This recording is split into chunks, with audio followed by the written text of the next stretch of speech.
Hi you guys, how you all doing, and welcome back again to my channel. If you are new here, this is Find My Way. I'm Becky. I'm really happy to see you.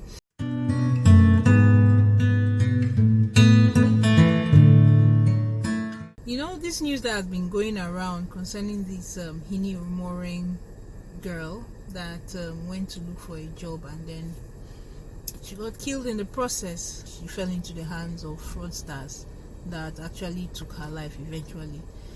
So yeah, and it just cast my mind to a couple of years ago when my brother actually had invitation for an interview, and it was a big firm. It was a well-known firm. The interview invitation was signed by HR and it looked legit. And I think then I did a little digging, maybe because I didn't know as much as I know now. But then I still remember I asked one or two people that, does this thing look legit? Okay, I even asked, when did you even apply for this job? And you know, then now as a job seeker, you put your CV in so many, job platforms and everything. So you don't know when a recruiter will call you, and it's not as if they said you were shortlisted. They just said, okay, come for an interview. And the company was in Lagos, and he was not in Lagos at that time.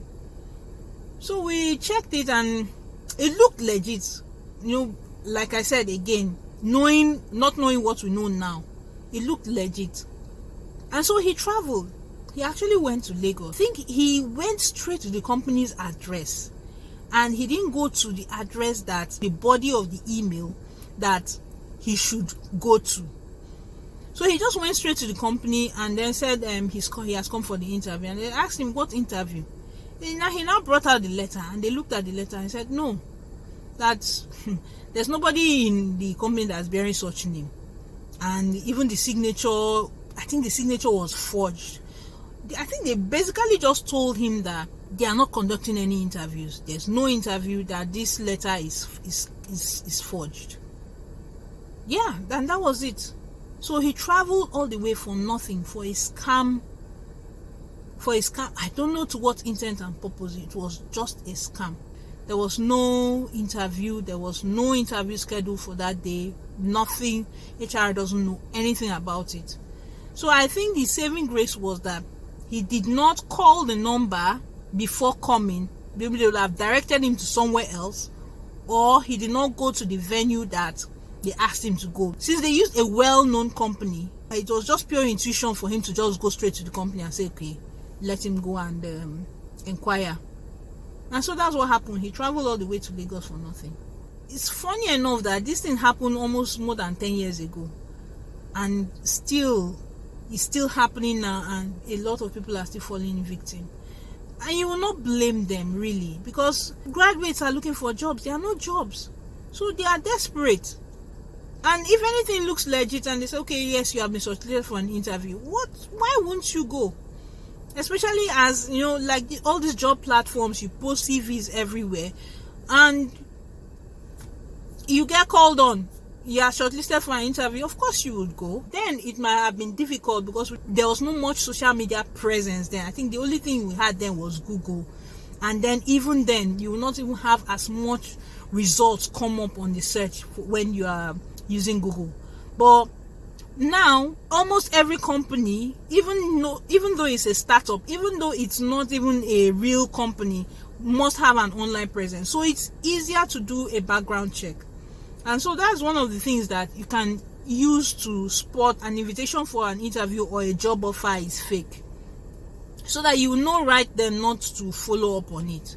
So like I said, any company should have an online presence. Any firm that's recruiting should have an online presence. So if peradventure you get a mail or a text message, whatever form it comes, and the company is still unnamed, but if all that passes, maybe there's a company and they went through all the efforts to clone, just the way they did in my brother's case, to clone, a real company's letter-headed paper and, signing off a document and all that to just invite you for an interview, then you probably need to do much more background search to check, okay, who are the board of directors in this company, and check about. Maybe you click on you go to the company online and then check the About Us page to see who actually are, the people. Some companies don't even have that on their website. Anything you can do to verify how legit this company is, something that you should. It's something that you should actually, do. Maybe it was an informal job, and you can't do all those background checks. What do you do? It's a pity that that lady did everything that she was supposed to do, notify people of her whereabouts, shared location and everything. At the end of the day, she still got killed, which is so sad. But I just feel that if we do all these background checks first, then it kind of reduces the likelihood for all the other eventualities to happen. So really, that's just my take on this. This can happen to anybody. Imagine someone traveling from his base to somewhere else just to attend a scam interview.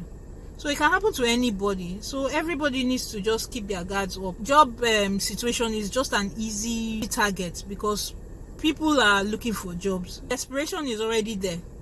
So it's very easy for people to take advantage of that situation. But then our desperation should not cloud, the little background checks you can do to make sure that a job, this job offer you are getting, or the job interview you are being called to attend, is fake or not. We have all these scam emails too for fraud activities. Same thing with jobs too, because they might say, congratulations, you've been shortlisted, please call this number. Once they ask you for money, or they say meet at a location that you are not sure of, that's not an open place, then you should also set up alarm bells in your head. Or if they send it to you by text message and maybe it's unclear what the job is, and you can always call the person back and say, what's the job? No matter how much it lies, if you follow at least 5 layers of questioning, something definitely will be off. And maybe the person, because of impatience, because they already know that they are perpetrating fraud, so they will not have that much patience to listen to you and try and explain all your doubts. So satisfy yourself that the job is legit. Ask all the necessary questions, while on phone, before you make the move to now go and say you want to, meet the person face to face, or meet the people face to face. So those are just a few points I just thought to share that happened to someone very close to me. It did not turn out bad. We still thank God. Although yes, he spent money trying to travel and all that, all for a scam job. So everybody should just be more cautious. So if you like this video, please give it a thumbs up, subscribe if you're not already subscribed, and I'll see you again in my next one.